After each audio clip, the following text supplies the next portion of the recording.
매화 지고 나니 해당화 새빨갛게 물이 들었네. 들장미 피고 나면 봄꽃 다 피었는가 하였더니 찔레꽃 가닥가닥 담장을 넘어오네. 네, 여러분 안녕하십니까? 시처럼 음악처럼 살고 싶은 원장 한정렬입니다. 반갑습니다.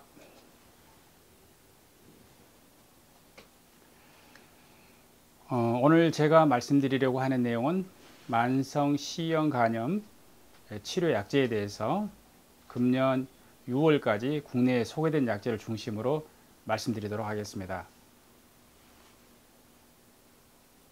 만성 C형 간염은 진단이 내리고 난 다음부터서 그 상태 그대로 있는 질환이 아니고 진행하는 질환입니다.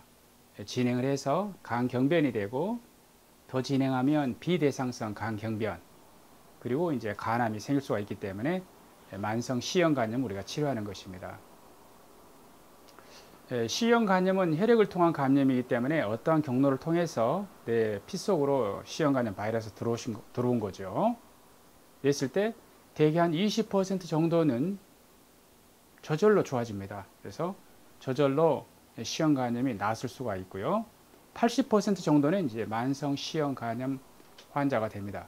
대부분 급성 C형 간염을 앓을 때 증상이 없기 때문에 만성 C형 간염 환자들은 본인이 언제 급성 C형 간염을 앓았는지 알지 못합니다. 일단 C형 간염이 되게 돼서 만성 C형 간염으로 진단을 받으면 질환은 진행을 하게 됩니다. 그래서 간경변, 비대상성 간경변, 간암 이런 식으로 진행을 하기 때문에 가능하면 조기에 C형 간염을 치료하는 것이 필요한 것입니다. 우리나라 C형 간염 유병률은 전체적으로는 0.78%입니다. 1%가 되지는 않죠. 그러나 지역별로 상당한 차이가 있습니다. 이쪽 전남 지역이 2%, 그리고 부산이 높습니다. 부산이 1.5%, 그리고 서울과 경기도 지역이 1.5%, 아니 0.5%, 그리고 제주도는 0.2%밖에 되지 않습니다. 그래서 같은 우리나라 내에서도 지역별로 상당히 C형 간염 유병률에 차이가 있습니다.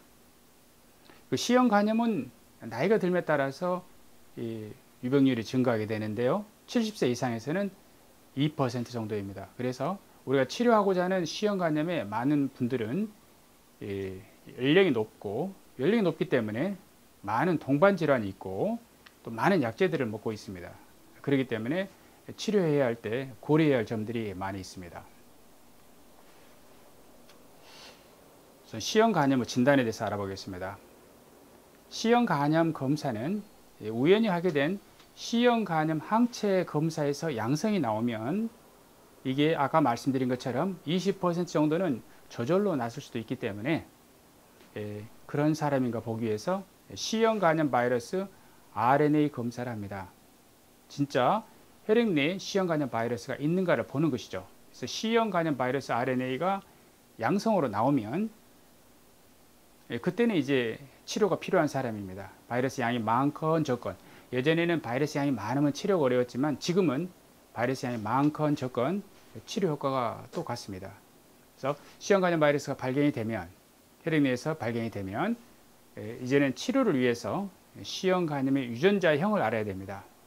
유전자형을 알아야 되고, 처음으로 치료하는 분인지 그렇지 않으면 이전에 인터페론 리바비린으로 치료한 경험이 있는지 이걸 또 알아야 되고요.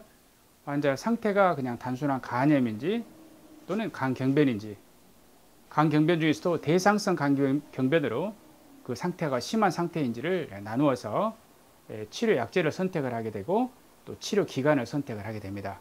그래서 이러한 검사들을 하게 되고요. 말씀드린 것처럼 나이가 많으신 분들이 C형 간염이 많기 때문에 약을 이미 많이 먹고 있습니다. 그래서 이미 사용 중인 약과 사용하게 될 C형 간염 약과 약 간에 상호작용이 있는지 봐야 되고요.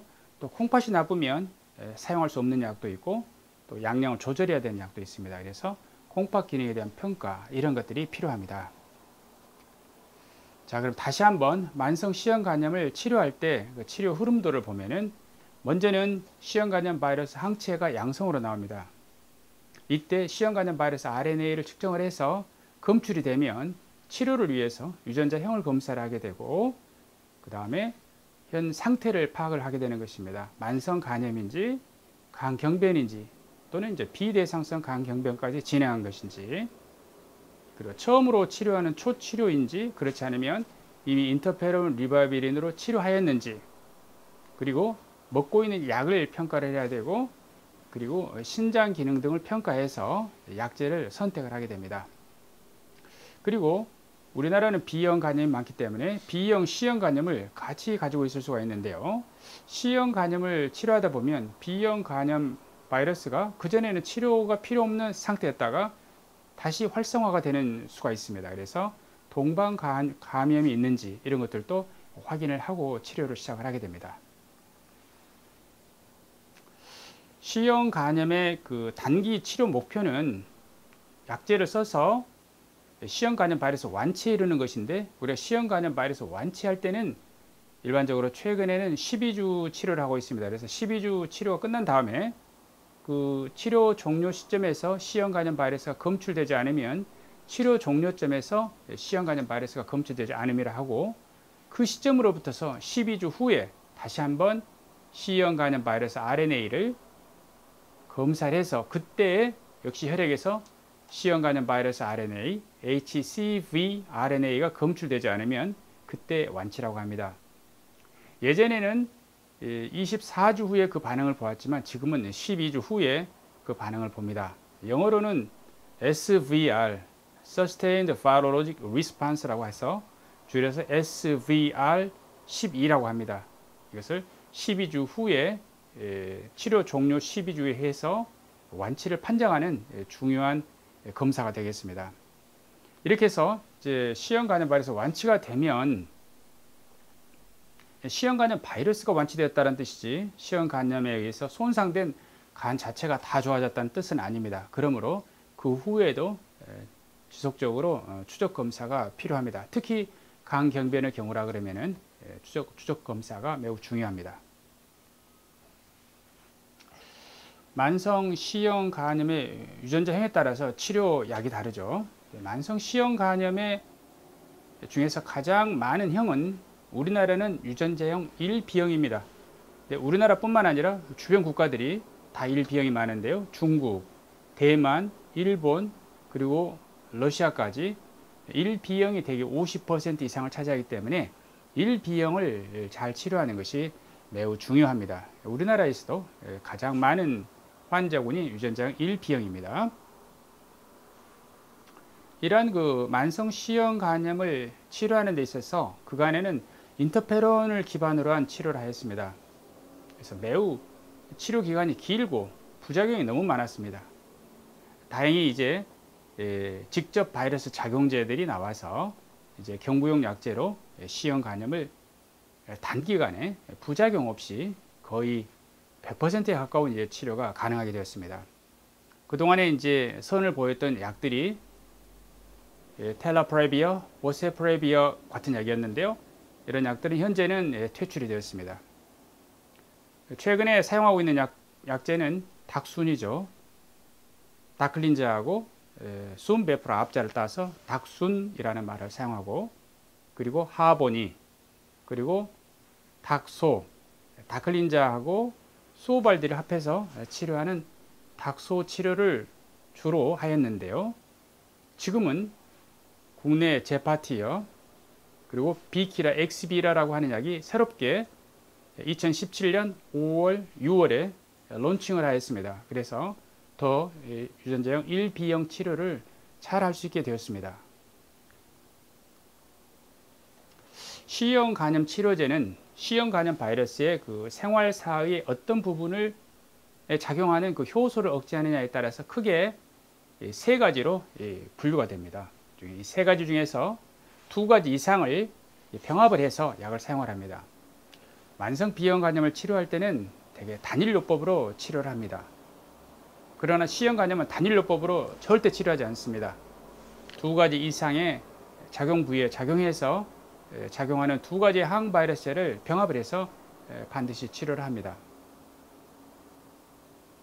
보면은 이렇게 어렵게 분류가 되어 있는데요.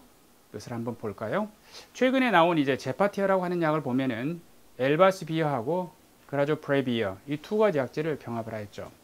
서로 다른 부위에 작용하는 효소를 억제하는 것입니다. C형 간염 바이러스 증식에 관여하는 효소를 억제하는 것입니다. 그 다음에 이제 비키라 엑스비라라는 이름으로 나온 이 약은요, 세 가지가 병합이 되어 있습니다. 온비타스비어, 파리타프레비어, 파리타프레비어의 농도를 높여주는 리토나비어, 그 다음에 다사부비어. 크게는 항바이러스에는 세 개의 약제가 들어있죠. 그래서 비키라 엑스비라는 세 가지의 항바이러스 약제가 들어있는 것입니다. 기존에 이제 닥순, 이미 사용 중인 약제 닥순은 다클라타스비어하고 순베프라 이 두 가지 약제, 다클린자하고 순베프라 두 가지 약제가 이미 병합이 됐죠. 하버니도 마찬가지입니다. 하버니 약은 하나지만 이것은 소포스포비아하고 레드파스비어 두 가지가 병합이 되어 있는 그런 약제입니다. 말씀드린 것처럼 만성 C형 간염을 치료할 때는 단일 요법이 아니고 두 가지 이상의 약제를 병합을 해서 치료하게 되는데요. C형 간염 바이러스의 그 생활사 중에서 중요한 부분 두 군데 이상의 효소를 억제함으로써 C형 간염 바이러스 증식을 억제해서 완치에 이르게 됩니다. 유전자형 1B형 만성 C형 간염 치료제 치료 지침은 미국 지침이 있고 유럽 지침이 있고 그리고 우리나라 지침이 있습니다. 우리나라 지침은 2015년에 개정이 되었습니다. 그래서 벌써 2년이 지나서 현재는 굉장히 빠른 속도로 만성 C형 간염을 치료하는 경구용 항바이러스제가 빠른 속도로 좋은 임상들을 내고 있기 때문에 지금 우리가 보아야 할 것은 2017년도 미국 치료 지침을 보도록 하겠습니다. 미국 치료 지침에 나오는 약들이 현재 우리가 임상에서 현재 사용하고 있는 약들입니다. 자, 초치료로 사용할 수 있는 약제는요, 이제는 제파티어, 그 다음에 비키라 엑스비라, 그리고 닥순. 닥순에서 이제 다클린자라는 약제에 대한 약제 내성 돌연변이 바이러스가 있을 때, 그때 하버니, 그렇지 않으면 닥소, 다클린자하고 소발디 이렇게 병합을 합니다. 다섯 가지 치료요법이 있겠는데요. 닥소는 보다시피 미국 간학회에서 현재는 빠져 있습니다. 그리고 이러한 그 치료는 만성 C형 간염뿐만 아니라 대상성 간경변에도 똑같이 약제를 사용을 합니다. 이러한 그 치료 지침이 유럽하고 거의 유사합니다. 그렇기 때문에 미국 간학회의 치료 지침을 따라서 치료하면 됩니다. 국내에서도 대한간학회에서 이러한 그 치료 지침을 빠르게 개정할 것으로 되어 있습니다. 유전자형 1A형은요, 국내에 거의 없습니다. 거의 없기 때문에 유전자형 1A형은 이러한 그 치료 지침을 보고 치료하면 되는데요. 유전자형 1B의 치료하고 아주 유사합니다. 다음, 현재까지 우리나라에서 유전자형 1B형을 치료할 때 그 치료 방법은 제파티어가 있고요. 그 다음에 비키라 엑스비라가 있고, 그 다음에 닥순, 그 다음에 하버니, 그 다음에 닥소 이렇게 다섯 가지 요법이 있는데요. 최근에 국내에 들어온 제파티어하고 비키라 엑스비라는 치료 기간이 짧습니다. 12주입니다. 그 치료 효과가 기존의 약들보다 더 높습니다. 그리고 부작용 면에 있어서 굉장히 적습니다. 그렇기 때문에 1차 약으로 이제 제파티어하고 비키라 엑스비라를 선생님들께서 처방하실 것입니다. 유전자형 1B형을 제가 이렇게 도표로 정리해 본 것인데요. 유전자형 1B형의 치료는 이제는 약간의 그 치료 패러다임이 좀 바뀌어서 짧게 치료하고 부작용이 없고 치료 효과가 매우 높은 약 제파티어, 비키라 엑스비라, 그 다음에 이제 국내에 사용할 수 있는 닥순, 그리고 다클린자에 대한 약제 내성 돌연변이 바이러스 있을 때만 우리가 사용할 수 있는 하버니, 그리고 닥소요법으로 정리할 수가 있겠습니다. 이것은 간염이나 간경변이나 치료가 비슷하고요. 초치료나 재치료나 비슷하지만 약간의 차이가 있기 때문에 환자의 상태에 따라서 약제를 선택하고 약제 치료 기간을 선택을 하게 됩니다. 제가 제일 좋아하는 영화는요, 지금까지 사운드 오브 뮤직입니다. 사운드 오브 뮤직. 오스트리아를 배경으로 한 영화죠.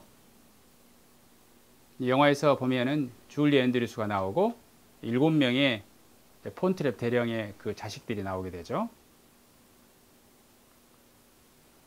7명이 쭉 보이고 줄리 앤드류스가 보이고 폰트랩 대령이 보이죠.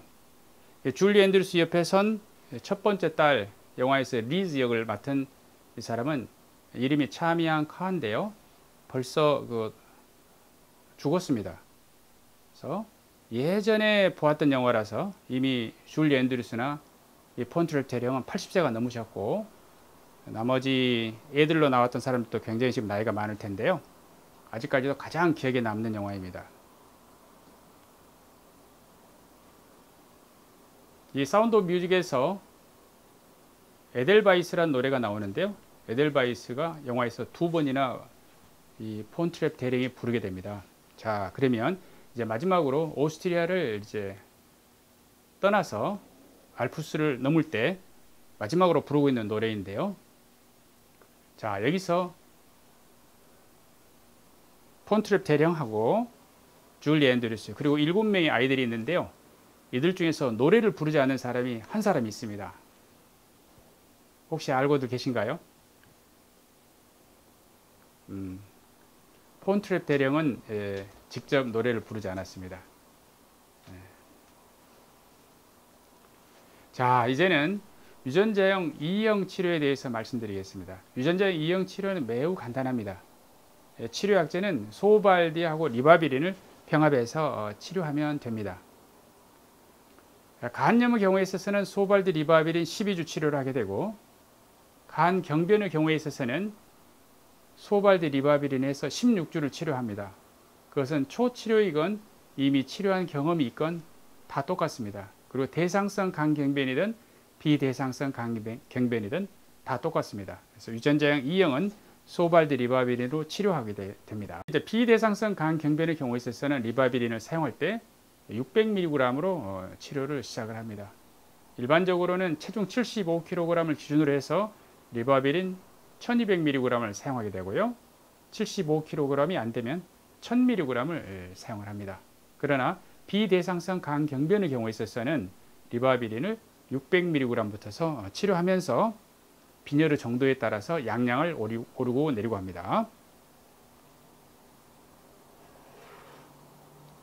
리바비린이라는 약제는 신장 기능에 따라서 그 양량을 조절할 필요가 있습니다. 그래서 일반적으로는 말씀드린 대로 체중에 따라서 75kg을 기준으로 1200mg이나 1000mg을 사용을 합니다.